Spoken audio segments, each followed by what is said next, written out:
Разочарување и бурни реакции предизвика најавата дека поради пандемијата зимските скијачки центри годинава ќе останат затворени.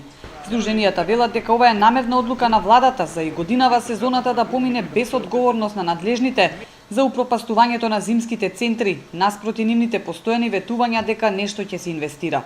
За Попова шапка ова ќе биде втора сезона без скијање, што дополнително е удар за центарот, развојот и туризмот.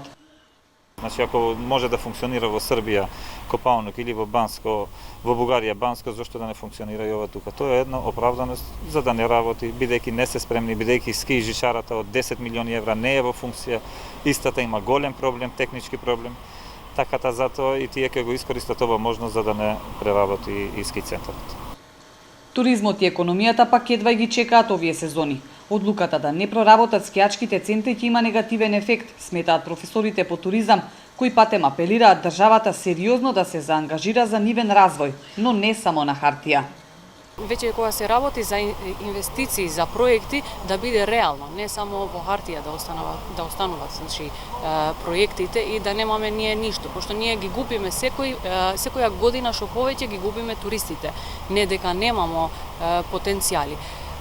Имамо потенцијали многу и повеќе, што до сега за сега сме многу малце и со инфраструктурата и со другите, например, не дека само зимскиот туризам може да се развие во Шапка или во Шарпланина.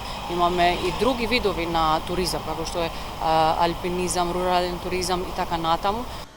Огромниот потенцијал на Попова шапка останува неискористен, со застарени сместувачки капацитети, проблеми со инфраструктура, недоволно одржување на стазите, зимскиот центар кој во минатото привлекуваше бројни туристи и врни скијачки имиња, последниве години го губи сјајот.